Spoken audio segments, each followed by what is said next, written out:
Alléluia. Amen. Est-ce qu'on peut acclamer dangereusement le Seigneur? Yes. Alléluia. Alléluia. Amen.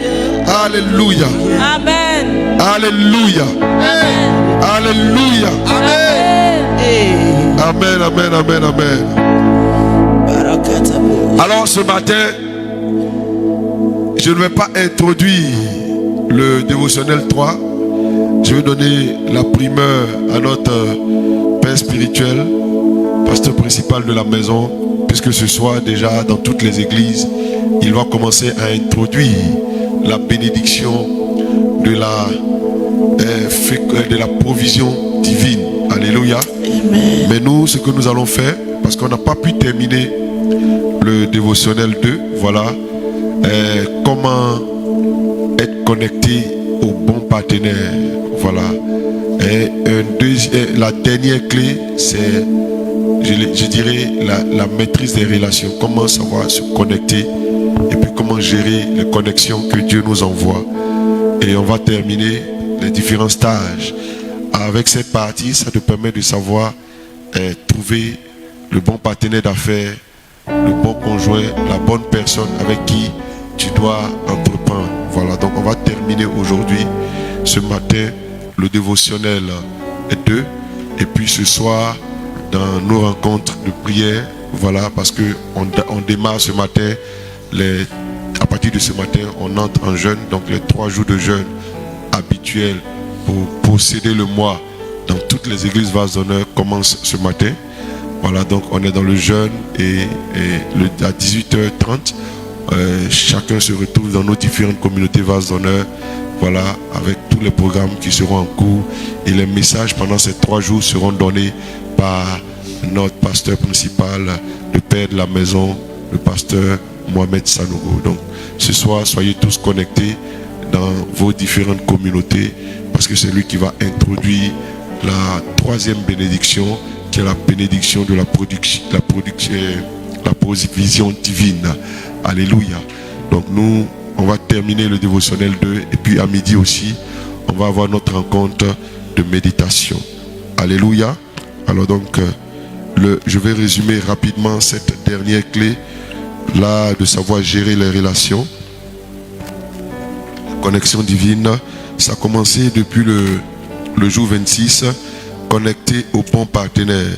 Donc là, on a ressorti le fait que 2 valent mieux qu'un. Voilà, il faut réaliser que dans la bénédiction de la fécondité, Dieu va nous conduire vers des personnes.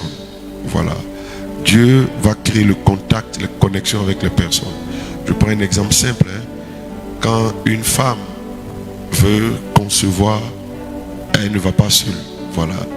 Il faut que Dieu envoie une personne avec laquelle elle sera en contact et elle va recevoir quelque chose de cette personne-là et ça va créer ce que vous savez, la grossesse et l'enfantement.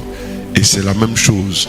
Dans notre marche vers la fécondité divine, Dieu va attirer vers nous des personnes. Voilà, à tous les niveaux.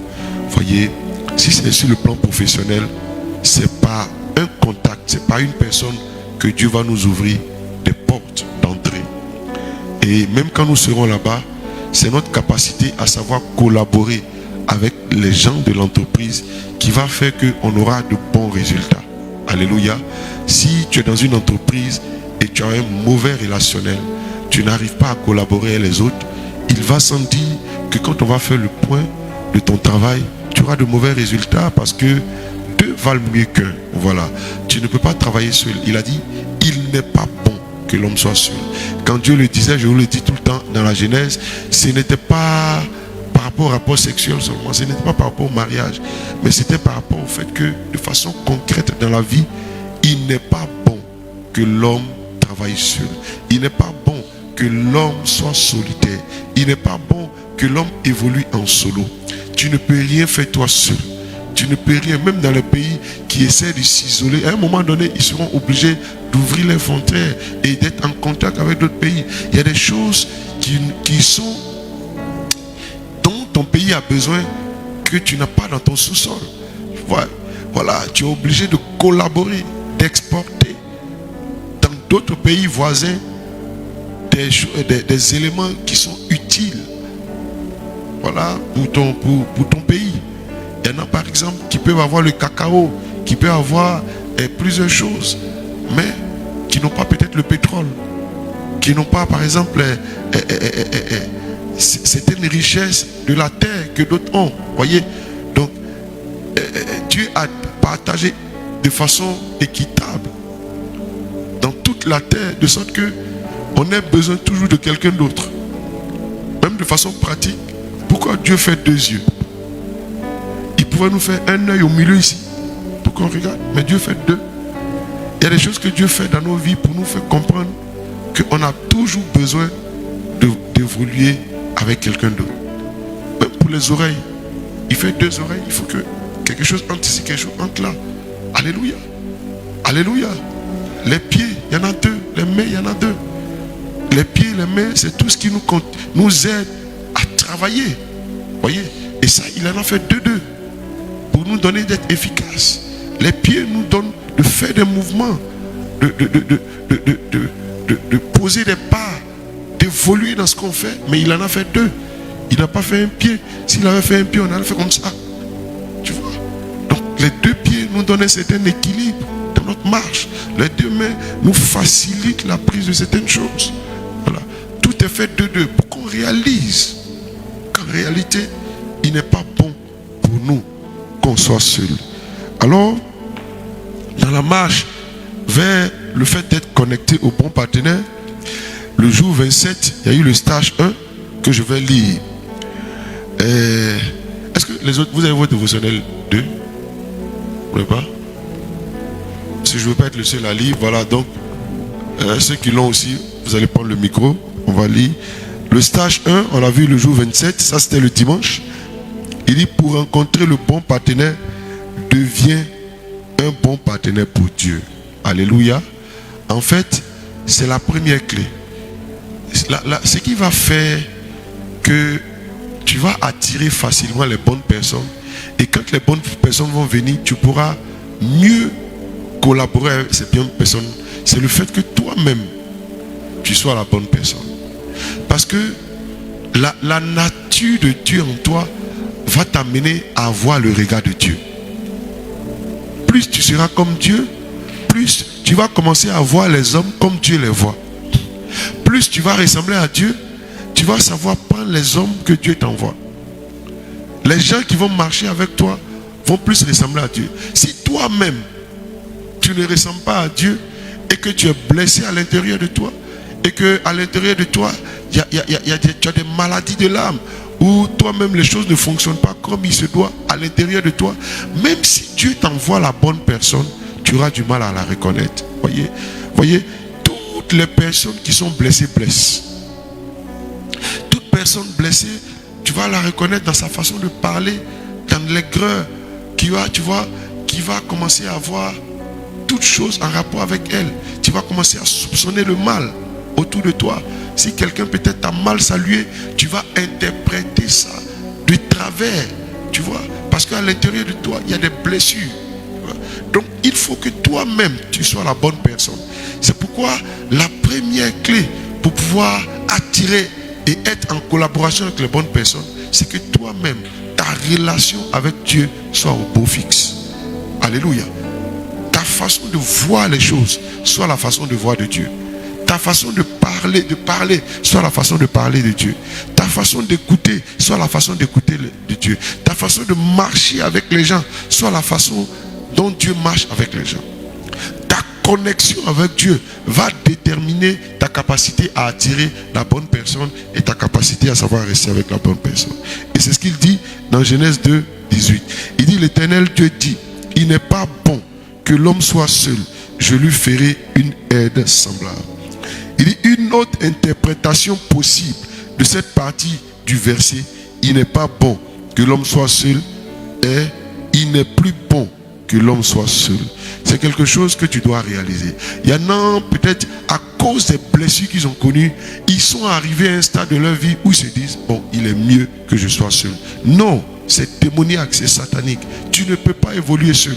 Je peux parler sur le plan sentimental, sur le plan matrimonial, mais sur le plan aussi de ta vie avec les frères et sœurs de l'église, de ta vie avec les frères et sœurs de l'entreprise dans laquelle tu es, sur le plan familial. Il n'est pas bon que tu sois seul. Si sur le plan familial tu es devenu seul, tu ne visites plus tes parents, tu ne collabores plus avec tes frères et sœurs, parce que peut-être un des pasteurs que tu suis t'a dit que tes parents sont des sorciers. Je te dis, tu es en train de te tromper. Il n'est pas bon que tu sois seul. Dieu t'a donné une famille. Si Dieu voulait que tu sois seul, il a te fait naître seul. Mais Dieu n'a pas voulu ainsi. Alors si tu crois que c'est Dieu qui conduit ta vie, prends en compte aussi ce que Dieu apporte dans ta vie. Si tu crois que c'est Dieu qui conduit tes pas, ne néglige pas ce que le Seigneur a dit dans ta vie. Il y a des choses qui sont venues dans ta vie, pas parce que même tu as fait quelque chose. C'est venu de façon naturelle. Alors apprends à considérer ces choses. Il dit en effet, avant que Dieu ne crée Ève, Adam est resté seul à un moment avec Dieu. Dieu a donc décidé de mettre fin à cette solitude par le mariage. Ce qui signifie qu'il est nécessaire d'avoir un temps seul avec Dieu pour commencer. Donc Adam n'a pas commencé avec Ève. Adam a commencé avec Dieu d'abord. Et je crois que c'était l'occasion pour le Seigneur d'ensemencer Adam, de bâtir Adam, d'expliquer à Adam concrètement son plan pour la restauration de l'humanité. C'était l'occasion pour Adam dans ce seul à seul de recevoir tout ce dont il avait besoin de la part du Seigneur pour bien mener la mission que Dieu lui a confiée sur cette terre. Ton seul à seul avec le Seigneur va permettre à Dieu de te montrer clairement qui est ta femme, qui est la femme de ta vie, qui est l'homme de ta vie. Dans ton seul à seul avec le Seigneur, il te donnera l'occasion de rêver ton Ève. Il te donnera l'occasion de voir la femme ou bien l'homme qu'il t'a dessiné. Dans ton seul à seul avec le Seigneur, il te donnera l'occasion de trouver des collaborateurs de travail ou bien d'affaires. Jésus, pour choisir ses disciples, la Bible dit qu'il s'est retiré sur la montagne toute la nuit. Et je vais te dire une chose, je ne pense pas que ce soit seulement cette nuit-là seulement que Jésus ait prié pour ses collaborateurs. Je pense que depuis le jour où Jésus a commencé sa mission, dans son cœur, il priait le Seigneur, lui disant, attire-moi, vers moi les personnes qu'il faut pour que je puisse porter la charge avec moi. C'est vrai qu'on parle de cette nuit-là où il s'est mis à part, mais c'est depuis tout le temps qu'il priait. Cette nuit-là, le matin, il devait faire le choix. Donc il a encore pris du temps dans la présence de Dieu. Mais ce n'était pas cette fois-là seulement. Alléluia. Ton seul à seul avec le Seigneur va commencer à te montrer clairement avec qui tu dois être. Avec qui tu dois être. Et c'est très important. C'est pour cela, quand nous voulons recevoir des personnes ici, dans le cas du mariage, on leur dit d'aller encore chercher Dieu. D'aller encore dans la présence de Dieu. Même si ils se sont déjà vus et ils estiment que Dieu leur a parlé, moi quand je les reçois, je leur donne à peu près 1 mois encore, sans qu'ils s'appellent, sans contact, pour qu'ils aillent encore chercher Dieu. Parce que souvent, le fait qu'on soit déjà en contact, ça peut peut-être biaiser notre conception des choses. Le fait de nous être fréquentés déjà, on s'est déjà attiré l'un de l'autre. Mais je mets fin à tout ça, je dis, allez encore, ne vous appelez pas, ne vous envoyez aucun SMS. Maintenant, prenez le temps de demander à Dieu, est-ce que c'est la bonne personne? En général, ceux qui suivent bien ce procédé, ceux qui suivent bien ce que je leur donne, ils me reviennent avec de bons résultats. Mais ceux qui méprisent cet aspect, disant, ah, bon, le pasteur même, il veut quoi? J'ai déjà trop attendu, je suis convaincu, et qui négligent ça, après, il y a des problèmes. Vous voyez, le seul à seul avec Dieu est important pour te donner de trouver la bonne personne. Avant que Dieu ne donne les 70 anciens qui allaient être des partenaires idéaux pour Moïse, Dieu a dit, je te parlerai, puis je prendrai l'esprit qui est sur toi pour les mettre sur eux. Dieu a dit, il va d'abord parler à Moïse. Si tu n'as pas entendu la voix de Dieu, comment tu peux reconnaître la personne que Dieu veut t'envoyer? Dieu pouvait dire, viens, je vais t'envoyer directement tes hommes. Il dit non, montre toi-même, je vais te parler d'abord à toi. Je vais imprimer dans ton esprit ce que je veux véritablement. Quel type type de collaborateur je vais t'envoyer. Alléluia. Alléluia. Avant de te connecter aux bonnes personnes, avant de rencontrer le conjoint idéal,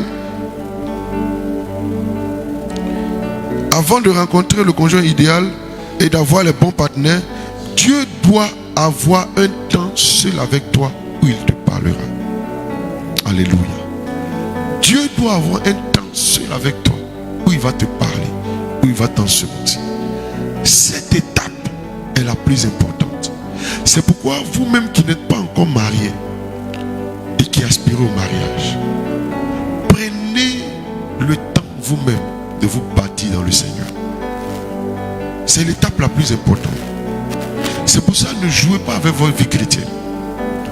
Si quelqu'un est un vrai enfant de Dieu, qui a vraiment fait la paix avec Dieu, qui a renoncé à lui-même, qui travaille lui-même à ressembler à Dieu, je vous assure, quand le temps du mariage va arriver, les choses vont aller comme sur des roulettes. Ne cherche pas d'abord à te marier, cherche Dieu. Ne cherche pas d'abord le mariage, cherche le Seigneur. Cherche celui qui marie. Alléluia. Si tu n'as pas donné ta vie à Jésus, ton mariage sera difficile. C'est pourquoi une des premières conditions dans le mariage, on dit, il faut que celui que tu veux marier là soit converti. C'est très important. Avant que tu maries un converti là, toi-même il faut être converti. Avant de trouver le conjoint converti, toi-même il faut être dans le Seigneur. Il faut connaître les voies du Seigneur. Chaque fois que tu seras sur le point de vouloir t'associer, tu devras rester seul un moment avec Dieu, avec qui tu parles. Jésus a passé toute la nuit en prière, seul avec Dieu, avant de désigner les 12 apôtres. Luc 6, 12, 13. Le choix d'un conjoint, d'un partenaire d'affaires, nécessite que tu aies des moments seul avec Dieu. C'est très important. Nous qui faisons des affaires, nous qui voulons entreprendre, prenons le temps de demander au Seigneur qui est le bon partenaire d'affaires. Ne nous engageons pas dans la précipitation. Prenons le temps de prier. Même si ce que la personne est venue te proposer semble alléchant, je t'en supplie. Prends le temps de prier. Prends le temps d'aller chercher Dieu. Même si les propositions du frère et de la soeur semblent être de bonnes propositions, ne te laisse pas emballer par le matériel. Ne te laisse pas emballer par le bling bling. Prends le temps d'aller consulter Dieu. Si quelque chose est pour toi, personne ne peut l'arracher. Si quelque chose était destiné, personne ne peut te subtiliser. Alléluia. Alors n'aie crainte. N'aie crainte. Pas dire non, on ne trouve pas de mari. Et puis toi qui es là, tu te laisses facilement aller. Non, il ne faut pas avoir peur. Dieu marie ses enfants. Prends le temps. Si un homme n'était pas destiné, il n'était pas destiné. Si une femme n'était pas destinée, elle n'était pas destinée. Prends le temps, ne te précipite pas. Que quelqu'un ne te mette pas dans un chantage. Te dis non, on n'a qu'à faire vite en se marier. On ne fait pas vite pour se marier. Le mariage n'est pas une urgence. Les trucs comme le mariage, les partenaires d'affaires, et quoi encore, et même les partenaires de ministère, tout ça, il faut prendre le temps. Il ne faut rien faire dans la précipitation. Alléluia. Ne te laisse pas impressionner par les diplômes, les avis des autres, par tes propres intuitions pour choisir le meilleur partenaire. Mais commence toujours par rester seul avec Dieu dans la prière. Il mettra en toi ses directives. Autrement dit, Dieu doit toujours être ton premier partenaire. Même si tu n'entends pas sa voix de façon audible, il imprimera en toi des idées sur ton identité, ta mission, ta feuille de route, tes méthodes et la reconnaissance du partenaire idéal. Par ce moment de cœur à cœur avec lui, il éloignera de toi les mauvaises connexions et fortifiera les bonnes. Comment Adam a fait pour dire, cette fois-ci, voici celle qui est os de mes os. Le fait que Dieu l'ait mis dans un profond sommeil, il a eu la vision. Quand il a dit, cette fois-ci, voici là, celle qui est os de mes os, ça veut dire qu'il a vu quelque part. Pourquoi il peut dire cette fois-ci? Ça veut dire qu'il a vu quelque part. Il a reconnu. Mais qui lui a donné la grâce de voir à afin qu'il reconnaisse. C'est sa relation avec Dieu. C'est Dieu qui lui a montré. Alléluia. Alléluia. En outre, avant de chercher un bon partenaire, pose-toi la question de savoir si toi-même tu es un bon partenaire pour Dieu. Es-tu un bon partenaire pour lui dans les affaires qu'il va te confier? Es-tu un bon partenaire pour la gestion efficace du conjoint, des enfants, de la vision, des entreprises, des collaborateurs qu'il s'apprête à t'envoyer? Époux, comment peux-tu aider si tu ignores ce que toi-même tu dois faire? Épouse, comment peux-tu être une aide si tu ignores tes capacités? Entrepreneur, comment peux-tu t'associer si tu ignores tes réelles forces et faiblesses? C'est dans ces moments d'intimité avec Dieu que tu recevras ton esprit. Souvent, de manière inconsciente, ta vision, tes forces, tes limites, afin d'être prêt à l'association. Décide aujourd'hui de développer une bonne relation personnelle avec Dieu. Alors, la première clé pour rencontrer le bon partenaire, c'est que toi-même, tu as une bonne relation avec Dieu. C'est que toi-même, tu ressembles à Dieu.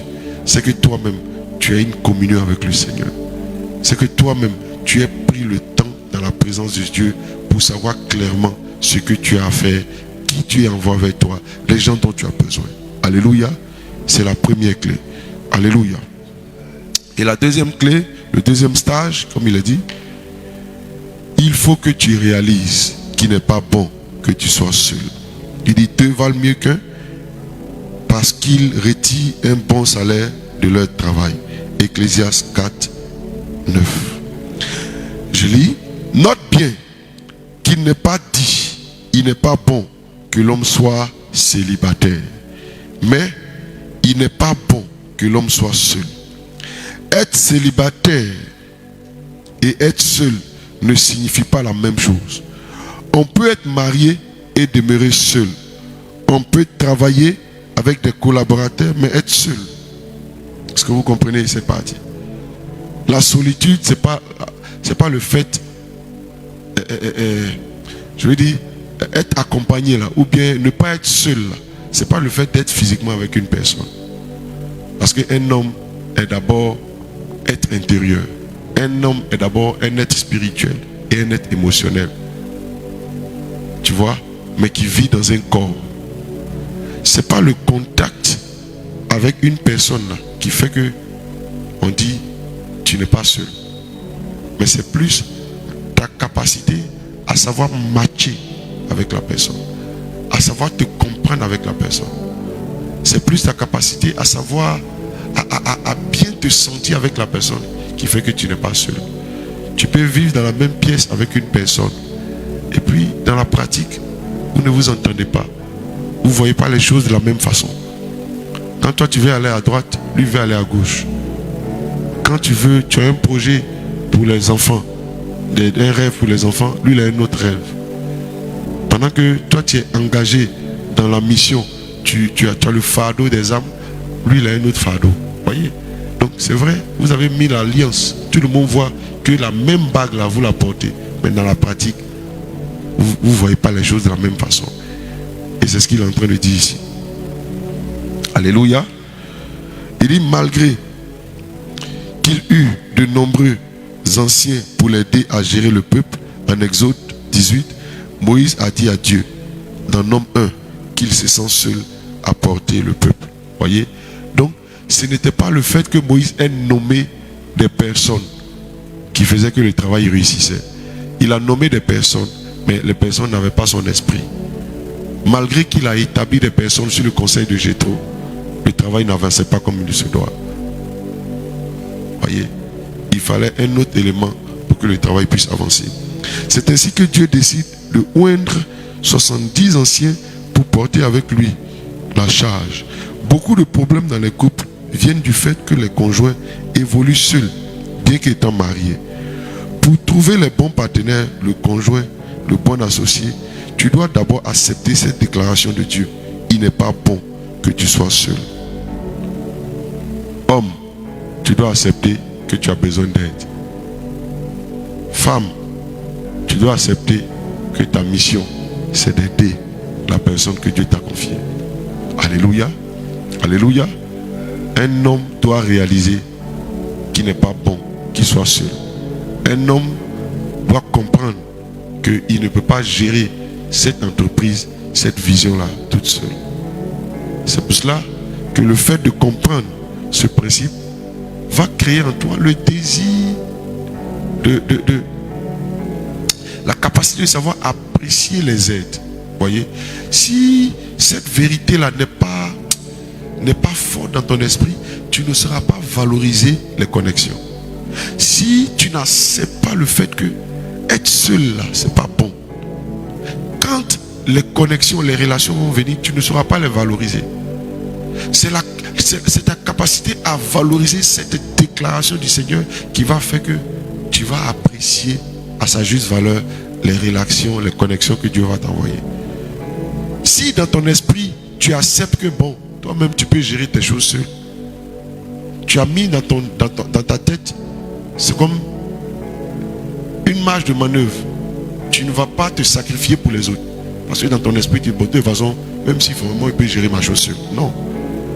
Mais si tu as accepté pleinement dans ton cœur, dans ton esprit, que tu ne peux rien faire seul, ça fait que ça va t'amener à savoir valoriser les gens que Dieu t'envoie.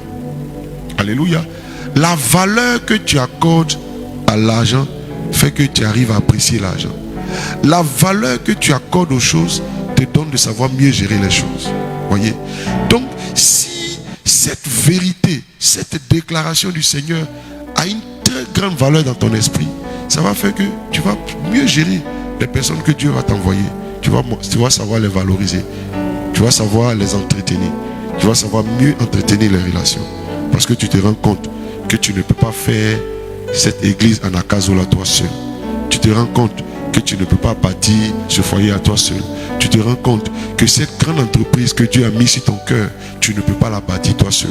Tu as besoin des collaborateurs. Tu as besoin des personnes qui vont porter la charge. Je vous assure, ce deuxième stage est important. Valorise dans ton esprit les relations que Dieu t'envoie. Valorise dans ton esprit les connexions que Dieu va t'envoyer. Alléluia. Si tu comprends que tu ne peux pas gérer ta maison seul, ça va te permettre de savoir apprécier la valeur des nounous ou bien des aides que Dieu t'envoie dans la maison. C'est très important. C'est très important. C'est très important. C'est cette capacité à apprécier à sa juste valeur cette déclaration du Seigneur qui va faire que tu ne vas même pas penser au divorce. Parce que quand tu penses que bon, tu peux gérer seul là, quand ça chauffe un peu, ton premier réflexe c'est de dire bon, moi je vais me séparer. Pourquoi tu veux te séparer? Bah, tu penses que tu peux gérer seul. Mais si tu acceptes dans ton esprit que tu ne peux rien faire seul, ça va te donner de valoriser ton conjoint ou le partenaire que Dieu t'envoie. Il dit, il y a 3 points qui me viennent en lisant cette affirmation. 1. La valeur de l'autre. Tu vois, c'est ce que je disais. La capacité à valoriser Ecclésiaste 4 et 9. Il n'est pas bon. Et 2 valent mieux qu'un. Ou bien il n'est pas bon d'être seul. Ça crée en toi une première, une première idée. Tu vas valoriser l'autre. Deuxième chose que ça va entraîner dans ton esprit, tu vas maintenant faire la place aux autres. Et la troisième chose, ça va créer en toi le désir de travailler en équipe. Alors, réalise l'importance et la valeur des autres. Par cette ascension, il n'est pas bon que tu sois seul. Dieu valorise l'implication d'autres personnes dans ta vie. Tu dois être en phase avec Dieu à ce sujet.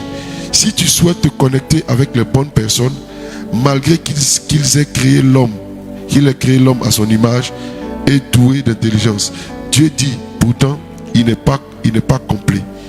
Il n'est pas bon. Montre que c'est même néfaste d'évoluer seul. Il est impossible que tu comprennes cela. Sinon, il est important, que tu comprennes cela.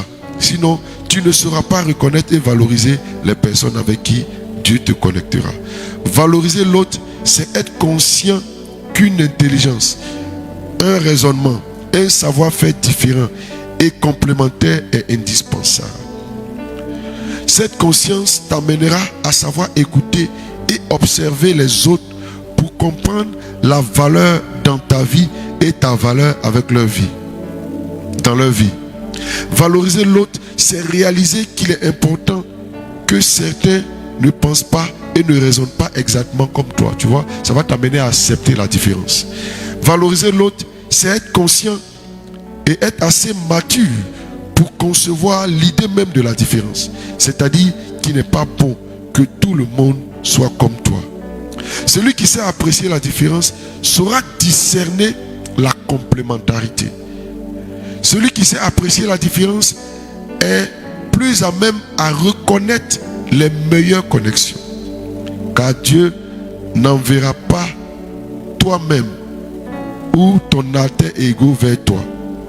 Il enverra quelqu'un qui te ressemble mais qui est différent. Tu vois, qui te complète. L'autre est le terrain de manifestation des valeurs que Dieu a déposées en toi. Sans les autres, tes idées mourront. De même que tu es toi aussi un terrain de valorisation des talents que Dieu a mis dans les autres. J'aborderai les deux autres points dans le stage, de ce stage dans la suite. Donc, choisis 5 personnes, dont 2 amis proches, 2 amis éloignés et une personne que tu n'apprécies pas. Puis demande à Dieu la valeur de chacune de ces personnes dans ta vie. Amen. 3e stage, ou bien la suite du stage 2. Le fait de réaliser qu'il n'est pas bon que tu sois seul. Ça, c'est ce qu'on voit le jour suivant. Je ne puis pas, à moi seul, porter tout ce peuple, car il est trop pesant pour moi. Nombre 11, 14. Ça, c'était la déclaration de Moïse. La bénédiction numéro 2 dépend aussi de la qualité de tes connexions. Pour attirer les bonnes connexions de destinée dans ton conjoint, il faut être en accord avec cette assertion divine qui signifie encore faire de la place aux autres. Mon épouse et moi portons le même fardeau pour le salut des âmes. Nos premières rencontres étaient dans le cadre de l'évangélisation. Cependant, Dieu nous a rendus différents dans la manière de faire les choses. Mon épouse fait les choses avec excellence. Pour elle, la manière est aussi importante que la chose à faire. Or, pour moi, le plus important, c'était l'action et non la qualité de la manière. Cela nous a valu beaucoup d'incompréhension, car je trouvais qu'elle me perdait du temps en s'attardant sur l'habillage des programmes. Puisque moi, l'action ne devait pas attendre la manière. Voyez donc, le pasteur Mohamed était porté sur les résultats, sur l'action. Et son épouse était portée aussi sur la façon de mener l'action. Et il y avait des incompréhensions. Il dit, alors, le Saint-Esprit me fit comprendre que j'étais réfractaire à l'aide qu'il m'apportait. En agissant de la sorte, je me privais l'œuvre d'un nouveau niveau. Si je n'associais pas la manière d'être et de faire de mon épouse à la mienne, je serais limité. Autrement dit, je devais lui faire de la place dans mon système d'organisation. Obéissant à l'esprit, en combinant action et excellence, je vis un plus grand impact du ministère. Plus d'âmes gagnées, une plus forte croissance de l'église et des croisades. Accepter de ne plus être seul, c'est faire de la place dans son cœur, dans son système de pensée, dans ses habitudes aux autres. C'est avant tout une disposition intérieure. Dans le jeu d'assemblage comme le puzzle, le creux, les excroissances sur une pièce déterminent le type de pièce qui pourrait y être associée. Ces éléments indiquent la place que la pièce offre aux autres pour s'associer à elle. Une pièce de puzzle qui n'a aucun creux ou excroissance indique qu'il n'y a plus rien à y ajouter. Laisse le Saint-Esprit lors du stage 1 te montrer tes creux et tes excroissances. Tu seras alors prêt à recevoir la bonne connexion divine. Pour un sportif, par exemple, faire de la place, c'est être entraînable, enseignable. Celui qui n'est pas disposé à être entraîné ne sera jamais connecté à un bon coach. Celui qui n'est pas disposé à apprendre ne rencontrera jamais un bon prof. Alléluia. Troisième point, être disposé à travailler en équipe. On était tellement admiratif de ces joueurs de football capables de dribbler toute l'équipe adverse, depuis leur camp jusqu'au but adverse. Mais on a compris depuis qu'il n'est pas bon de jouer en solo. Lorsque Dieu te dit qu'il n'est pas bon que tu sois seul, il est aussi en train de te dire qu'il n'est pas bon que tu joues et tu fonctionnes en équipe. Quelle que soit la capacité d'un joueur à dribbler, un entraîneur établira son système de jeu sur l'équipe. Travailler en équipe est toujours plus efficace. Ainsi, un sélectionneur d'équipe ne choisit pas les joueurs seulement pour leurs compétences personnelles, mais aussi en raison de leur capacité à jouer collectivement. Pour discerner les meilleurs partenaires, tu dois être disposé à faire un travail en équipe. Un homme ou une femme égoïste ne sera pas un bon conjoint. Abat l'égoïsme. Alléluia. La prière du jour: Seigneur, je suis prêt à être connecté. Apprends-moi à valoriser l'autre et à faire de la place et à travailler en équipe. Alléluia. Le troisième élément, c'est l'aide semblable. Alléluia. Alléluia.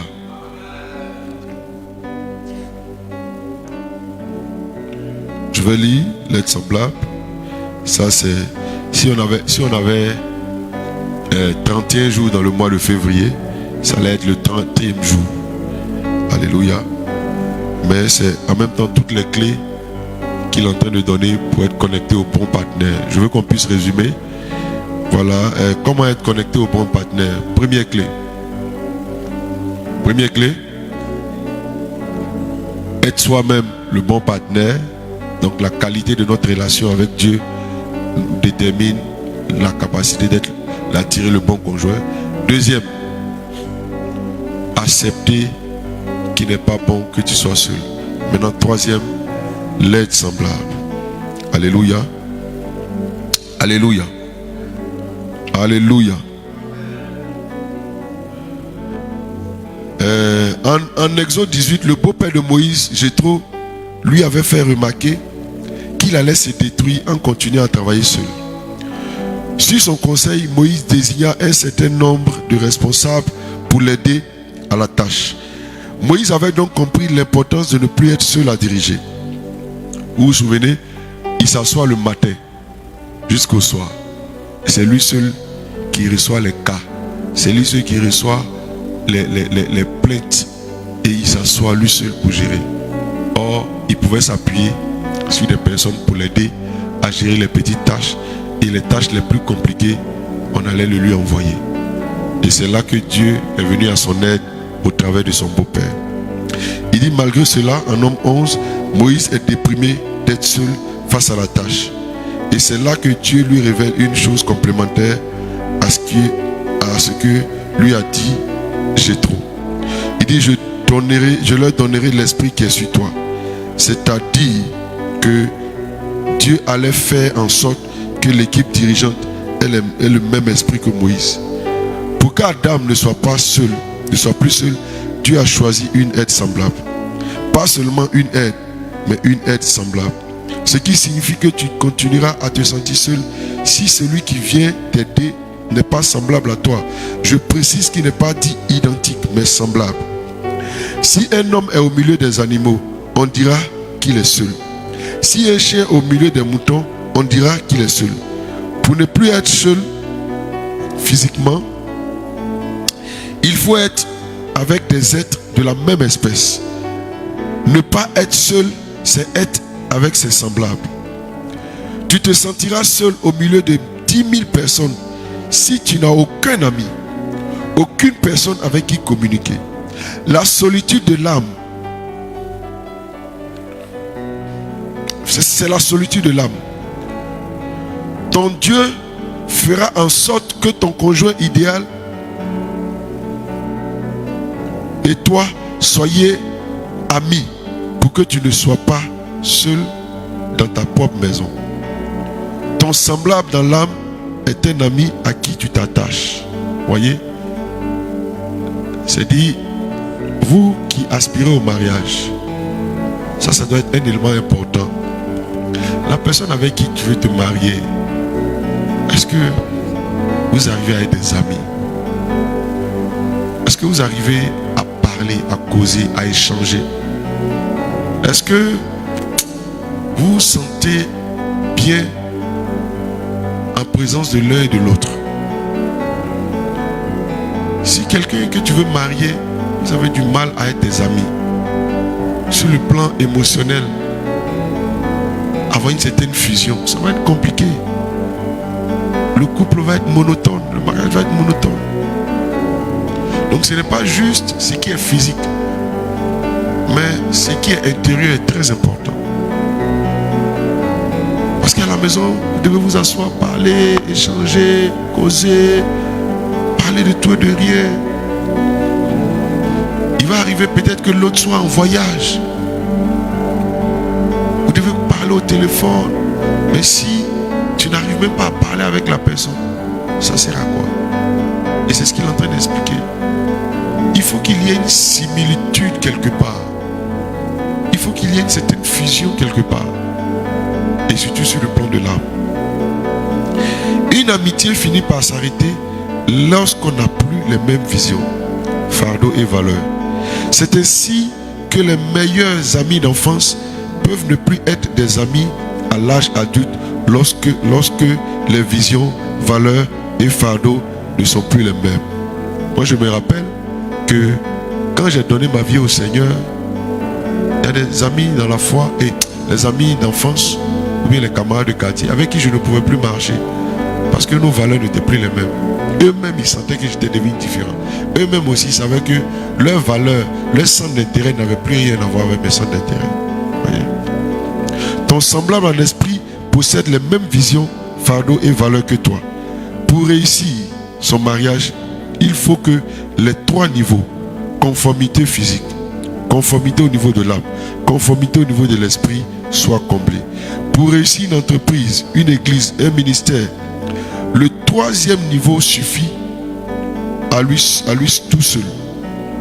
Dieu dit à Moïse, il te faut travailler avec des personnes qui te ressemblent en esprit. Même si tu apprécies le corps et ou les ressources de ton conjoint, votre foyer sera difficile si vous n'êtes pas des amis. Que le Seigneur t'accorde des amis. Dis Amen. Si tu épouses un ami que tu apprécies également physiquement, mais que vous n'avez pas les mêmes valeurs de foi et que vous avez une vision différente, par exemple, tu souhaites te marier pour avoir des enfants. Lui, il souhaite se marier pour avoir un poste plus élevé. Votre foyer connaîtra des difficultés. Tu souhaites établir une église pour sauver les âmes. Lui, il souhaite avoir le titre de pasteur. Vous finirez par vous séparer. Donc, sur le plan des valeurs, de la vision, des rêves, vous devez avoir les mêmes. C'est pour ça que, quand on le dit, ce n'est pas pour vous imposer quoi que ce soit. Si tu maries quelqu'un qui n'est pas de la même communauté que toi, je veux même enlever un converti même. Là même c'est très flagrant. Mais je prends le simple fait d'être dans la même communauté. C'est très important. Il va falloir que eux suivent l'autre pour que vous soyez ensemble dans la même communauté. C'est très important. Parce que vous allez sauver la face, mais dans la pratique, vous n'allez pas être content, vous n'allez pas être en paix. Qui veut se marier pour que les dimanches, son mari aille dans son église et puis sa femme va dans l'autre église? Qui? Ça n'a aucun sens. Les enfants vont dans une autre église et puis l'autre va dans une autre église. Vous devez être ensemble. Dieu ne vous a pas unis pour que vous soyez séparés. Donc à un moment donné, quand vous décidez de vous marier, c'est des choses que vous devez aborder. Quand on va se mettre ensemble là, on se met dans quelle communauté? Si vous décidez de suivre là, si vous avez accepté d'être allé dans la communauté de la femme, vous partez ensemble. Si vous avez accepté d'aller dans la communauté de l'homme, vous partez ensemble. Mais il n'est pas bon que vous vous mariez et puis le mari est dans son église, toi tu es dans ton église. Le dimanche, chacun prend sa route. Non, êtes ensemble. Entendez la même nourriture. Vous allez dans le même sens. Vous servez ensemble. Parce que le fait d'appartenir dans la même communauté, parce que vous servez. Dieu vous a mis ensemble pour le servir. Pourquoi ton service se fait ailleurs? Et celle que tu as mariée, ou bien celui que tu n'est pas avec toi, pour que vous puissiez servir. Même quand on est dans une même église, moi-même j'encourage que monsieur et madame soient dans le même département. Ça vous donne de gagner en énergie et d'unir votre force pour être efficace. Si le monsieur est dans une tribu, la femme peut y être aussi. Surtout même quand ce sont des responsables. C'est bon que les deux soient ensemble dans le même département. Deux valent mieux qu'un. Alléluia. Deux valent mieux qu'un. Deux valent mieux qu'un. Dans ton église, il y a des programmes pour les couples. Dans l'église de ton mari aussi, il y a des programmes là-bas qui sont là. Voilà, on dit qu'il y a un dîner des couples le samedi dans ton église. Ton mari aussi, dans son église le samedi, il y a un programme d'évangélisation. Vous faites comment? Vous faites comment? Et lui, il est responsable d'évangélisation là-bas. C'est lui qui a convoqué la réunion. Or toi, votre couple, tu aspires à ce que vous participez à ce merveilleux dîner parce que tu crois que ce dîner-là va restaurer les choses dans ta relation. Tu es marié mais tu es seul. Donc il y a des choses qu'on dit là, c'est pas pour vous mettre un piège. C'est pour vous porter à ce qui est bien à faire, ce qui va vous aider. Voyez. Vous êtes marié, mais dans la pratique vous êtes seul. Et là encore, même si tu vas marier quelqu'un qui est catholique et puis toi tu es évangélique, le matin vous priez comment? Vous priez qui même? Vous priez qui? Quand vous vous levez le matin, quelqu'un d'autre est devant sa statue, toi elle s'est chapelée, toi bon, tu t'en sors comment? Oui. Donc il y a beaucoup de choses qu'on vous dit, c'est pas pour vous coller, c'est pas pour. Quel intérêt un pasteur ou bien un père a fatiguer ses enfants? Non. C'était des conseils pour réussir les choses. Ce sont des conseils pour que toi-même, dans ce que tu fais, tu sois à l'aise. Tu n'étais pas marié pour que quelqu'un soit à gauche ta flamme et que toi tu sois à l'autre. Moi-même, au point que j'encourage. C'est pour ça que faites très attention. Les couples qui se marient et puis à cause même du travail, ils sont séparés pendant longtemps là. En tout cas, ma pensée de ça là, il ne faut pas que ça dure trop longtemps. Il faut que ce soit pour un temps. Parce que très vite, il faut que vous retournez ensemble. Le temps dans lequel nous sommes là, ça passe vite. Hein? Tu vas te rendre compte, vous allez rester dans ça. 10 ans, 15 ans ont passé. Tu as passé tout ton temps à être loin, loin, loin. Elle aussi, elle est là. Le temps passe vite. Le temps passe très vite. Nous, on a commencé l'œuvre ici en 2016. Voici, on est en 2022. Ça passe très vite. Il faut veiller là-dessus. Alléluia. Alléluia. Alléluia.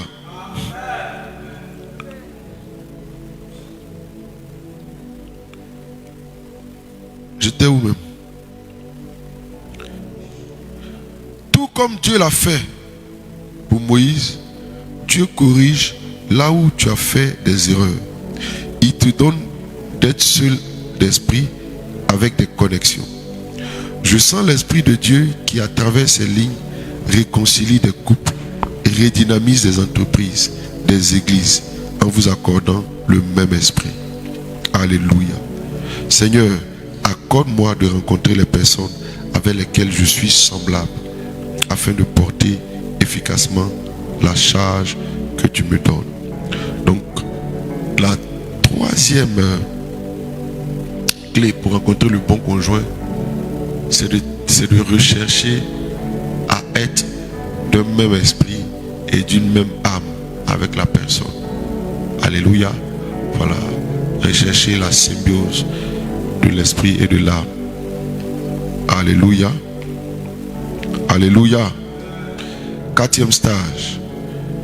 Fréquentation, observation, discernement et identification. Alléluia. Genèse 2, 22. Et l'homme donna des noms à tout le bétail, aux oiseaux du ciel et à tous les animaux des champs. Mais pour l'homme, il ne trouva point d'être semblable à lui. Genèse 2, 20. La première chose que Dieu a faite pour avoir suggéré de donner une aide à Adam a été de lui envoyer les animaux afin qu'il les nomme. Adam a dû faire cet exercice avant que Dieu l'entende pour tirer de lui l'être semblable. Ce procédé étrange est pourtant celui que Dieu utilise le plus souvent pour te révéler la connexion idéale. Pour découvrir ton aide, tu devras d'abord nommer les animaux. Adam devait donc côtoyer les animaux, les observer, les classifier et leur donner des noms. Cette phase, il ne trouva point d'être semblable, de Genèse 2:20, révèle qu'Adam était à la recherche de l'aide promise en nommant les animaux. Le quatrième stage pour rencontrer les connexions divines est basé sur le principe de côtoyer, observer, nommer. Nommer parle de identifier. Avant de t'engager avec qui que ce soit, prends bien le temps de l'observer à la lumière du Saint-Esprit. Par exemple, tu as besoin d'un comptable. Fais-lui faire un stage durant lequel tu l'observeras. S'il est trop bavard, tu l'appelleras perroquet. Judas Iscariote était un animal pour Jésus, car il n'avait pas le même esprit que les autres apôtres. Il était un voleur au milieu des agneaux. Côtoyer. Je rencontre souvent des frères, surtout des sœurs, qui souhaitent se marier sans respecter le stage 4. Elles ne fréquentent personne et ne rentrent chez elles. Dès la fin des cultes. Et rentrent chez elles dès la fin des cultes. Le sol productif de Matthieu 13 a été ensemencé après que 3 sols se soient avérés mauvais. Ne t'isole pas. Quel que soit le type de personne que tu cherches, il faudrait d'abord accepter de rencontrer les gens. Pas pour en faire forcément des amis ou des partenaires, mais pour aiguiser ton discernement. Pour combler la solitude d'Adam, Dieu a d'abord envoyé des animaux. Oui, dans tes relations, certains seront comme des lions, des panthères, des serpents. D'autres seront comme des chatons, des oiseaux, etc. Mais comment peux-tu être celle de la terre en t'éloignant de tous? J'ai souvent entendu cette question.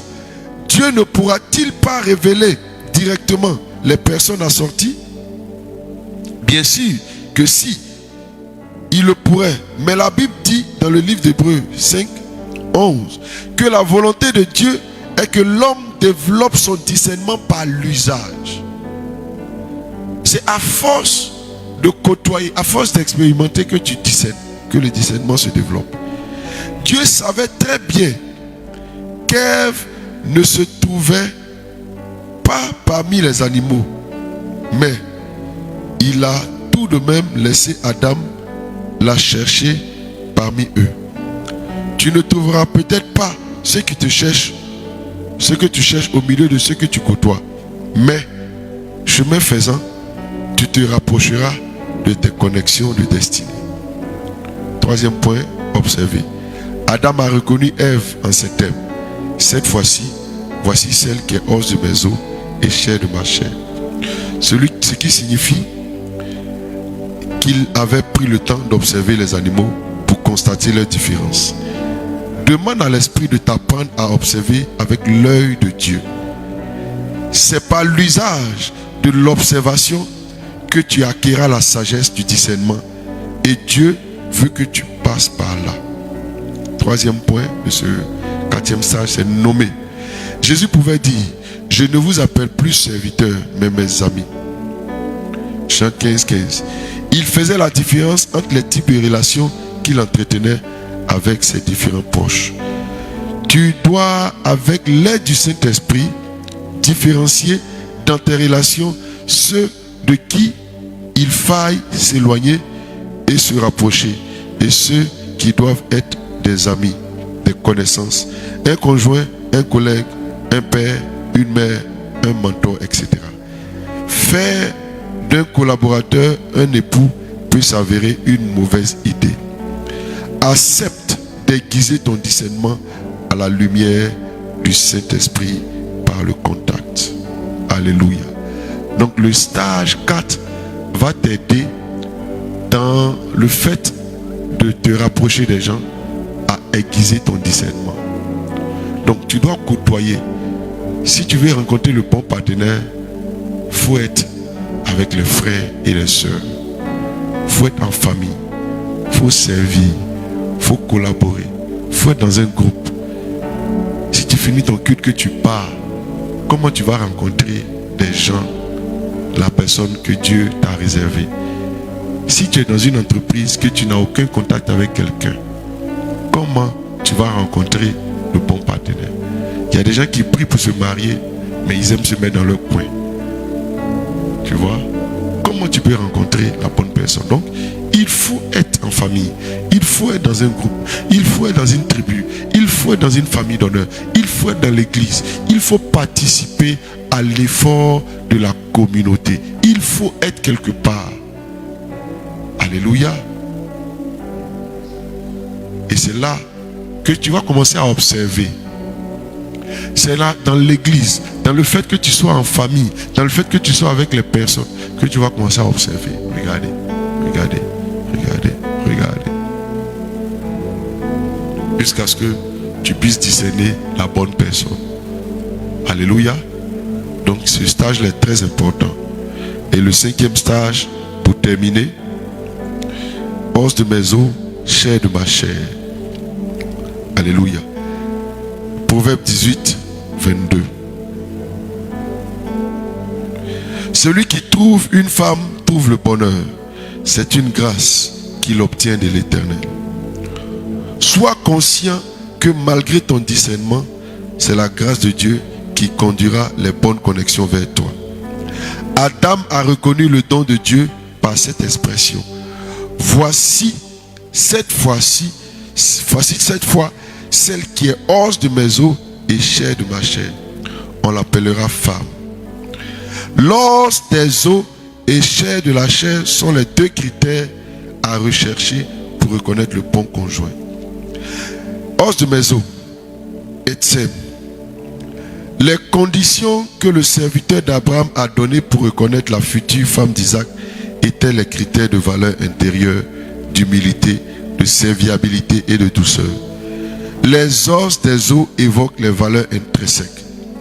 Avant les critères physiques de compétence, de beauté, de richesse, d'apparence, etc., tu dois rechercher les valeurs intérieures cachées.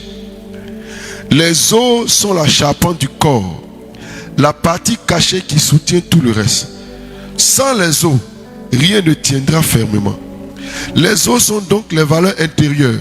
Sur quoi ou sur qui s'appuie-t-il pour être ce qu'il est?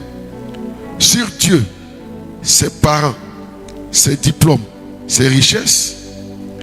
Quelles sont ses valeurs d'honnêteté? Qu'est-il Dieu? Est-il intègre? Celui qui n'est pas intègre de cœur finira par te trahir. Tu ne peux pas toi-même. Tu ne peux par toi-même. Qu'est-ce que je lis? Tu ne peux pas par toi-même vouloir réellement les os d'une personne. Seul l'Esprit peut te les révéler. C'est pourquoi, comme Jésus, qui a passé de longues heures en prière avant de désigner ses apôtres, prend du temps devant Dieu. Les os sont corrigibles par une réelle repentance et conversion. Une autre valeur des os, c'est aussi la vision. Et là, il parle de chair de ma chair maintenant. En Genèse 1, 26, Dieu crée l'homme. En Genèse 2, 7, il lui donne une forme pour qu'il soit capable de cultiver le sol. La chair, c'est la forme que tu as. La forme que tu as qui te permettront de gérer certaines choses. Une petite fille n'a pas la forme du mariage. Un élève en classe de CP n'a pas la forme ou la chair d'être médecin. Chair de la chair fait donc référence à ce qui appartient, à ce qui est apparent, pardon. Ses compétences, son attitude, son physique et tout simplement sa forme. On ne choisit pas une personne comme comptable seulement pour son honnêteté, c'est-à-dire les os, mais aussi pour ses compétences, la forme. N'épouse pas seulement un vrai chrétien, mais aussi quelqu'un qui a la maturité, la responsabilité, c'est-à-dire la forme d'un mari, d'un chef de famille, la compétence acquiert avec le temps et le travail. Mais comme tu le sais, Adam a dit, os de mes os, chair de ma chair, ce qui signifie que lui-même avait l'esprit et la forme de ce qu'il recherchait. Tu attireras vers toi ce qui te ressemble. Travaille tes os et ta chair pour attirer les bonnes connexions. En fonction de ce que je t'ai expliqué la veille, nommer les animaux, discerner l'esprit, la forme. Tu nommeras ainsi certaines mauvaises compagnies, les profiteurs, les méchants, bons de cœur mais immatures, intelligents mais irrespectueux, brillants mais orgueilleux, bons et humbles, intelligents et responsables, etc. Que l'Esprit de Dieu t'amène à faire les bons choix avec lesquels tu pourras pleinement manifester ta bénédiction numéro 2. Travaille tes os et ta chair afin de pouvoir discerner ce qui te ressemble et attirer les bonnes connexions. Amen. Est-ce qu'on peut acclamer le Seigneur? Alléluia. Alléluia. Donc on résume, pour attirer le bon partenaire, toi-même, il faut être un bon partenaire pour Dieu. Il faut être le bon partenaire. Il faut être la bonne personne. C'est-à-dire tu dois mettre l'accent sur la qualité de ta relation avec Dieu. Plus tu ressembles à Christ, plus tu vas attirer ou reconnaître la bonne personne. Ou même si la personne n'est pas bonne, la nature de Christ qui est en toi va déteindre sur elle et elle peut changer. Deuxième, c'est quoi? Faut accepter de l'aide. Faut accepter de l'aide. Faut accepter que tu ne peux pas évoluer seul. Alléluia. Troisième, voilà, il faut être là, il faut accepter que la personne qui vient là vient te compléter. Voilà, vient te compléter. Voilà, la personne qui vient te compléter. C'est pas la même personne. Il y en a qui pensent que leur conjoint doit être même chose comme eux. Non, elle vient te compléter. Voilà, elle vient te compléter. Quatrième, voilà, c'est dit le fait d'être, faut vivre en société, faut vivre avec les frères et sœurs, et puis ça va te permettre d'observer et de nommer. Ne sois pas seul dans ton coin. Le fait d'être dans une vie associative, de t'impliquer dans l'église, de t'impliquer dans la famille, de t'impliquer dans l'entreprise, d'être celui-là qui a la tâche, va te permettre de savoir nommer les personnes. Tu peux tomber sur des amis qui ne sont pas forcément un mari. Tu peux tomber sur des collègues, un bon collègue qui te comprend bien, mais s'il n'est pas ton mari, et ça va te donner la capacité de savoir reconnaître. Voilà. Et puis le cinquième élément, os des os et chair de la chair. C'est-à-dire qu'il faut mettre l'accent d'abord sur les valeurs intérieures. faut pas mettre l'accent d'abord sur la forme.